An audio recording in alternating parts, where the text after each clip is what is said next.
Before we begin, let's highlight today's sponsor. Armored Warfare is a free-to-play action MMO featuring over 200 vehicles from a variety of nations. Take control of the latest war machines, such as the American M1 Abrams or the German Leopard 2, and pit them against exotic foes such as the T-14 Armada or PL-01. Enjoy diverse gameplay with 5 different classes of vehicles, ranging from main battle tanks to armored fighting vehicles loaded with mechanized infantry. Join the game using the link in the description below and get 7 days of premium time plus a unique tank, the Type 59 IIA, armed with a copy of the British L7 gun. Prior to the formation of a professional army, the 13 colonies were defended by militiamen, or Minutemen. These Minutemen fought in the opening battles of the American War of Independence, such as the battles of Lexington and Concord. In contrast to the British regulars they fought, they wore a patchwork of civilian clothing. The first American regulars were equipped with muskets, much like the rest of the world. During the first years of their existence, the American military was not formally organized until Prussian officer Friedrich von Steuben disciplined them into a true fighting force at Valley Forge, where Americans began habitually wearing uniforms. These newly professionalized soldiers marched to victories at Saratoga, Kings Mountain, and ultimately Yorktown, although Continental militiamen were used extensively for the entirety of the war. Unlike their musketeer counterparts, Morgan's riflemen, who functioned as a light infantry force, carried a true rifle, the grooved barrels of which allowed the musket ball to spin for far greater accuracy. Uniforms of this period maintained a predominantly blue color palette, although some details of the uniform evinced a Prussian influence, particularly the cuffs and collar. Officers continued to have edged weapons at their side, a popular piece for ranked individuals of most armies around the world. The pommels of American sabers were styled after eagles' heads, further cementing the bald eagle as a symbol of American identity. American forces were able to stand their ground and hold the line during the siege of Fort Texas. Although the blue color was still prominent, there was a noticeable change in headwear. Soldiers began to wear a type of visor cap, in contrast to the taller and somewhat less fashionable shako-style hats. Union troops, also known as Federals, were outfitted in dark blue tunics and kepi hats borrowed from the French design. While this was the standard uniform for the Union, some regiments opted for entirely different uniforms. When the Confederate States seceded from the Union, the CS Army opted for a more gray and earthy tone. The Confederate soldier, for a good part of the early war period, had to make do with older, less effective muskets. Zouaves were a class of light infantry regiments that were linked primarily with the French army units serving in North Africa during the time. In the US, it was a man by the name of Elmer E. Ellsworth who, before the war, ran a drill company called the Zouave Cadets, who practiced in the manner of their French namesakes. Such units were raised on both sides of the war, such as the Union's 11th New York Infantry, the New York Fire Zouaves.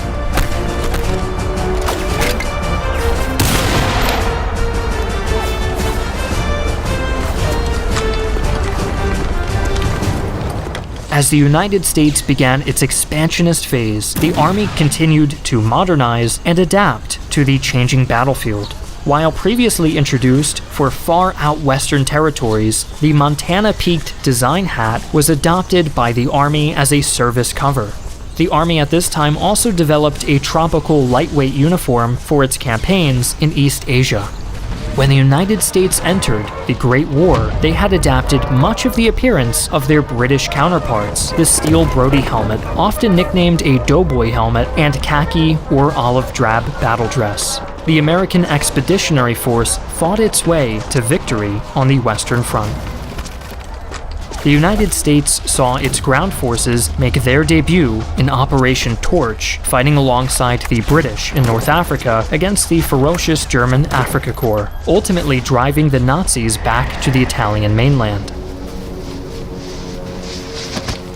Taking note of the effectiveness of the German Fallschirmjäger paratroopers, the US developed their own airborne troops who contributed greatly to victory in Europe. From the night landings prior to D-Day to the invasion of Germany, American airborne infantry were crucial to the Allies' victory.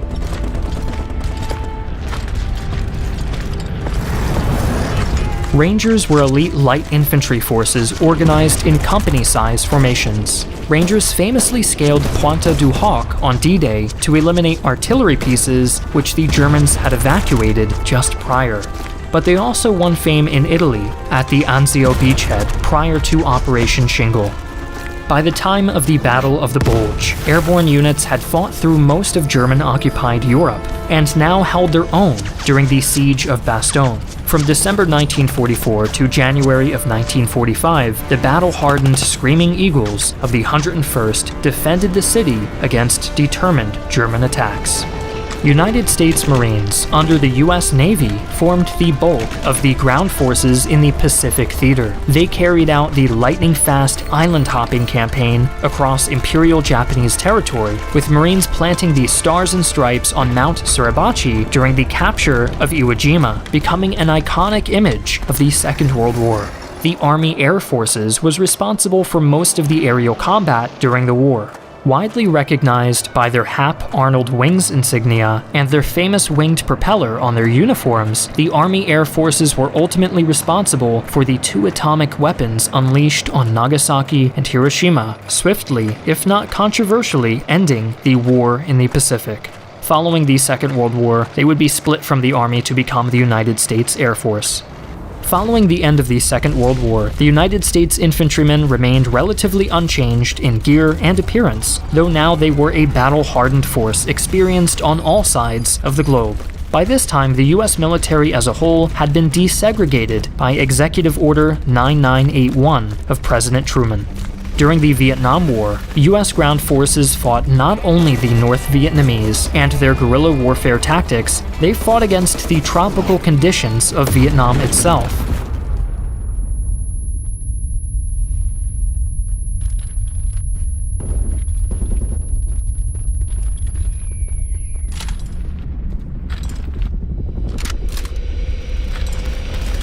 Uniforms would wear and tear until they disintegrated off of a soldier's body.